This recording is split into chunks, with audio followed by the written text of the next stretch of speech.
Исәнмесез, эфирда шәршәмбе көне яңалыклары студияда Роза Хабибуллина алгатыба кайбер темалар турында. Бизнес һәм власть ачыктан-ачык сөйләшүдә 150дән артык кеше катнашты. Эшмәкәрләрне нинди сораулар борчый? Урында Ләйсән Ханова булып кайтты. 36 комплекста яшәүчеләр тукталыш павильоннарының фасадлары бозыла дип борчыла.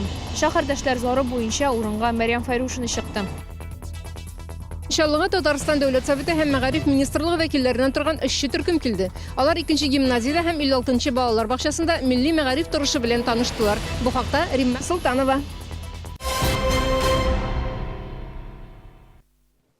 Бизнес һәм власть Чаллыда эшмәкәрләр белән ачыктан-ачык сөйләшү үтте. Күчмә утырышта Татарстан президенты каршында оешкан эшмәкәрләрнең хокукларын яклау буенча вәкаләтле вәкил, Татарстан прокуратурасы вәкилләре катнашты. Кеше бизнесны нинди сораулар борчый? Ләйсән Ханова дәвам итә. Я, значит, с этим микрофоном не хнык, значит, конкретные вопросы, значит, пожалуйста, их как бы надо решить. Эшмәкәрләрне борчыган сораулар шактый. Әйтик, фермер Менталиб Миңнеханов сүзләренә караганда, салым органнарында документларны тиешле вакытта дөрес итеп рәсмиләштермәү аркасында лизинг грант программасында катнаша алмый калганнар. Информация җитмәүдә каршылык тудыра. И у меня вопрос: в этом году, значит, будет работать лизинг грант или нет? Это раз. И второе: если эта программа не будет работать, Тимур Дмитриевич, надо, значит, сельхозтоваропроизводителям сказать за полгода, за год даже. На 2019 год лизинг-грант не будет проводиться эта программа. Основание. От невозвратных мер поддержки Министерство экономики уходит. От невозвратных. Тимур Нагуманов очрашу барышында күп сорауларга ачыклык кертергә тырышты. Аның сүзләренә караганда, Чаллыдан җир белән бәйле сораулар һәм зарлар күп килә. Узган ел ахырында, бу ел башында вәкаләтле вәкилгә бер төркем шәһәрдәшләребез мөрәҗәгать иткән. Ситуация непростая, у нас пока были расхождения в позициях, однако мы договорились все-таки найти решение вопроса с учетом интересов бизнеса в первую очередь, но и с учетом общественных интересов. Сейчас мяч на стороне и предпринимателей, и города, и мы как бы оказываем содействие, надеемся, что нам удастся развязать этот Гордиев узел, который, к сожалению, пока вот завязался здесь. Очрашуда 150ләп кеше катнашты. Тимур Нагуманов әйтүенчә, эшмәкәрләр юристлар хезмәтеннән дә файдалана ала. Алар бәхәсле мәсьәләләрне хәл итүдә ярдәм итә. Хезмәт бушлай.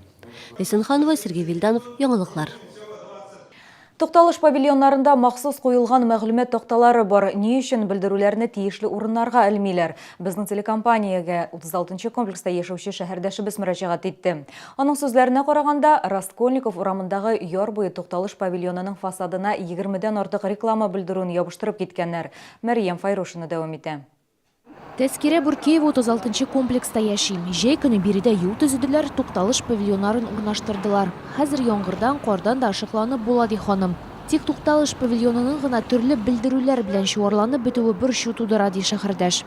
Шушы өр-яңа тәрәзәләренә 21 менә шундый белдерү элеп киткәннәр. Ул бу ягында да прибрежная остановкасының теге павильонында да. Белдерү кагазлары тукталышларда гына түгел, аларны яктырту баганаларында, хәтта юл билгеләрендә дә күрергә мөмкин. Непорядок, то, что расклеивают объявления на стеклах. Остановочка действительно новая, комплекс новый. Всем хочется порядка. Неправильно, конечно. Везде же некрасиво вешают объявления.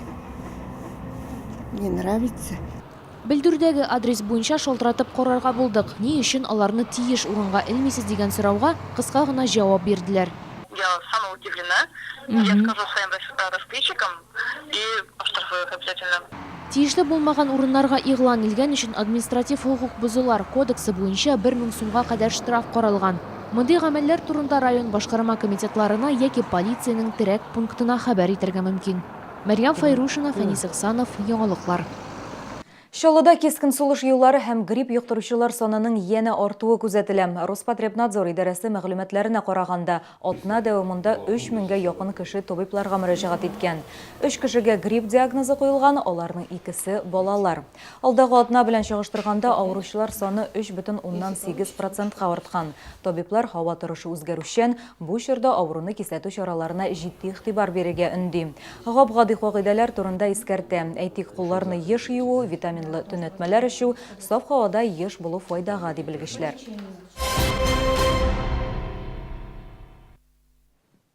Алар бүгіннен Татар телевидениесі дикторлары була ала. Татарстан Дәүләт Советы депутаты Разил Вәлиев 2-нче гимназия укучыларына шундый бәя бирде. Аның җитәкчелегендә чалыга депутатлар, Мәгариф министрлыгы һәм Татар конгрессы вәкилләреннән торган эшче төркем килде. Алар 56-нчы балалар бакчасында һәм 2-нче гимназиядә булдылар. Максатлары милли мәгариф торышы белән танышу иде. Тулырак Рима Султанова репортажында. Муланур Вахитовның шахси әйберләре музеебезнең кадерле бер экспонатлары. Укучылар беренче татар мәктәбенең тарихы, аны тәмамлаган мәшһүр затлар уку йортының казанышлары турында сөйлиләр. Экскурсия кунаклар белән әңгәмәдә саф татар телендә бара. Казан кунаклары канәгать. Аеруча мәгариф, мәдәният һәм милли мәсьәләләр буенча Дәүләт Советы комитеты рәисе Разил Вәлиев шат. Син әдәби татар телендә сөйлисез, рәхмәт сезгә. Бер елда Азамат икән. Ничә көн? Бер елда 365 яки 366 көн.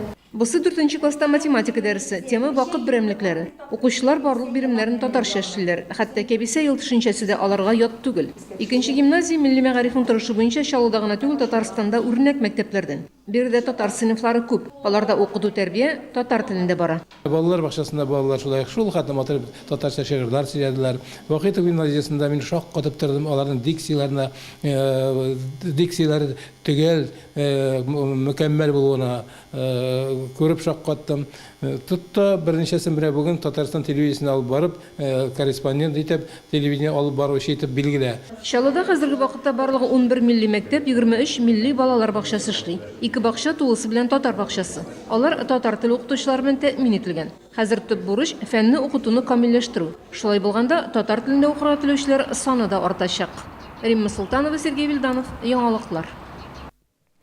Чаллыда 50-50 дип исемләнгән фотокүргәзмәнең рәсми ачылышы булды. Хакимият бинасында коридорда урын алган әлеге үзенчәлекле күргәзмә шәһәр һәм КАМАЗ төзелгән елларны хәтердә яңарта. Биредә төзелешкә зур өлеш керткән кешеләрнең фотосурәтләрен, донлы елларны күрсәткән мизгелләрне күрергә була. Мэриядә күргәзмә 7 апрельгә кадәр эшләячәк. Бу безнең күчмә күргәзмә. Шәһәр администрациядан соң бу безнең шәһәр җәмәгать урыннарына без аны урнаштырачакбыз, димәк халык күрә алачак. Яңа уку сезоннан без инде планлаштырабыз. Югары уку йортларында шәһәрнең бу безнең күргәзмә һичшиксез булырга тиеш дип. Нәүрүз бәйрәмен зурлап үткәрергә җыйналар. Соңгы елларда ул Шишмә халыклар дуслыгы йортында үткәрелеп килде. Быел Җиңү паркында шәһәркүләм бәйрәм буларак оештырылачак.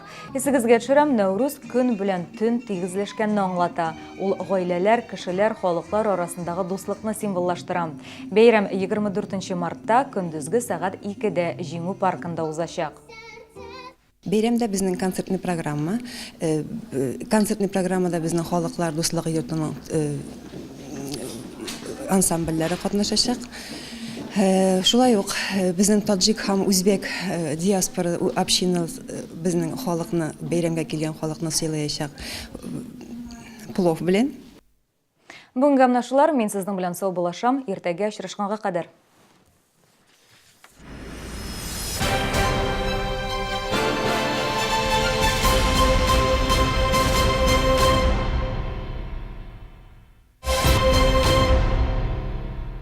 Приближайте весну с покупками Вессон. Колбаса краковская полукопченая сосновоборская 400 граммов 134,50. Чай Гринфилд 100 граммов 59,90. Действительно выгодно. Акция действует с 19 по 25 марта. Участвуйте в акции «Чудо-огород». Внимание! 21 марта в ВЦ «Экспокама» пройдет выставка продажи «Все по карману». Носки от 20 рублей, футболки, майки, туники от 100 рублей, халаты, рубашки от 300 рублей, постельное белье от 350 рублей и многое другое. Ждем вас!